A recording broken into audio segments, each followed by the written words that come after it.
Hello, good morning dear students.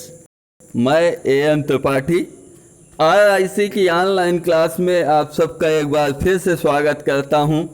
आज हम लोग नया चैप्टर 5th चैप्टर द्रव्य की अवस्थाएं, द्रव्य की अवस्थाओं नामक चैप्टर से के साथ चलते हैं, जिसके अंतर्गत हमें दो द्रव्य की ठोस को नहीं पढ़ना है, द्रव एवं गैस के विषय में केवल पढ़ना है। ये स्टार्टिंग में दिया हुआ है आपका सिलेबस, वह पाठ्यक्रम जो आपको 30% कट करने के पश्चात पढ़ना है, उस सिलेबस को लिख दिया गया है। इसमें द्रव एवं गैस से संबंधित इतनी हेडिंगें पढ़ना है। पहली हेडिंग है द्रव की 3 अवस्थाएं। द्रव की 3 अवस्थाएं पढ़ना है। कौन कौन सी, ये जानना हमको जरूरी है कि द्रव्य की 3 अवस्थाएं होती हैं। एक ठोस अवस्था, दूसरी द्रव अवस्था, तीसरी गैस अवस्था। ठोस, द्रव, गैस क्या है, इनका नाम जरूर हमें जानना है। दूसरा, अंतराण्विक अन्योन्य क्रियाएं, अणुओं के मध्य कौन कौन सी क्रिया होती है, इनको पढ़ना है।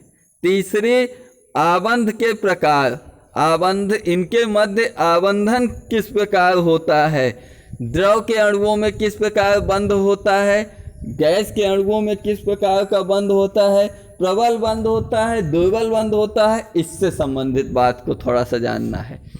इनके गलनांक एवं क्वथनांक, द्रव एवं गैसों के गलनांक कैसे होंगे, इनके क्वथनांक कैसे होंगे, ये कितने ताप पर या द्रवित या गलित होंगे, कितने ताप पर ये द्रव में परिवर्तित होंगे या गल जाएंगे। अणुओं की अवधारणा की व्याख्या करने में गैस के नियमों की व्याख्या क्या भूमिका है, गैसीय नियम के विषय में पढ़ना है। गैसीय नियम क्या है, बायल का नियम, चार्ल्स का नियम, गै-लुसैक का नियम। आदर्श व्यवहार क्या है, आदर्श व्यवहार आदर्श गैस समीकरण से संबंधित। अवोगाद्रो का नियम पढ़ना है। आदर्श गैस समीकरण की आनुभविक व्युत्पत्ति। अवोगाद्रो संख्या क्या है, 6.023 × 10⁻23 को आदर्श अवोगाद्रो संख्या कहते हैं। आदर्श गैस समीकरण, आदर्श व्यवहार से विचलन, इतनी सी बातों के विषय में हमें इस चैप्टर में पढ़ना है। जैसे ही इतनी बातों को हम लोग पढ़ लेंगे, हमारा ये चैप्टर समाप्त हो जाएगा। तो चलते हैं अब हम लोग पढ़ने की तरफ। इसमें द्रव्य की अवस्थाएं, गैस एवं द्रव। सबसे पहले हम लोगों को द्रव्य जानना होगा। द्रव्य या मैटर क्या है, द्रव्य ब्रह्मांड का प्रत्येक वह वस्तु जो स्थान घेरती है, जो स्थान घेरती है, जहाँ पर उसको हम रख देते हैं वो उस स्थान को घेर लेती है एवं कुछ ना कुछ द्रव्यमान रखती है, द्रव्य या मैटर कहलाती है। द्रव्य की निम्नलिखित 3 अवस्थाएं हैं। पहला ठोस अवस्था, द्रव अवस्था, गैस अवस्था। ठोस अवस्था किसे कहते हैं, solid, liquid, gas. Solid state, liquid state, gaseous state. अब ठोस के विषय में हमको यहाँ पर नहीं पढ़ना है। ठोस के विषय में हम लोग 12th क्लास का पहला चैप्टर पढ़ेंगे। हम लोग चलते हैं द्रव अवस्था को पढ़ते हैं। ठोस तो हम लोग जानते ही हैं, इतना जानना होगा कि जिसका आकार एवं आयतन दोनों निश्चित हो, उसे ठोस कहते हैं। लेकिन अब हमारे सिलेबस में नहीं है, केवल सिलेबस की बात। द्रव अवस्था, लिक्विड स्टेट, या द्रव्य की वह भौतिक अवस्था जिसका आकार अनिश्चित, आकार कोई निश्चित नहीं होता है, जिस पात्र में रखा गया उसी का आकार ग्रहण कर लिया, किंतु आयतन निश्चित होता है, द्रव अवस्था कहलाती है।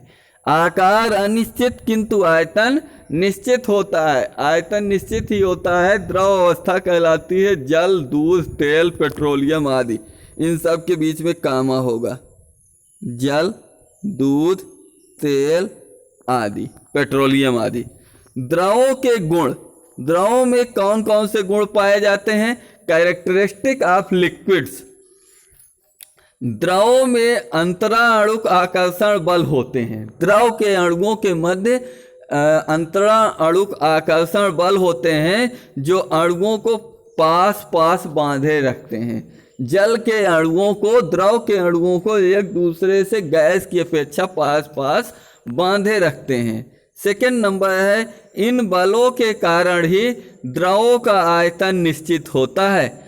इन बल अंतराण्विक बलों के कारण ही इनका आयतन निश्चित होता है, किंतु ये बल इतने प्रबल नहीं होते कि दोनों को एक निश्चित आकार प्रदान कर सकें।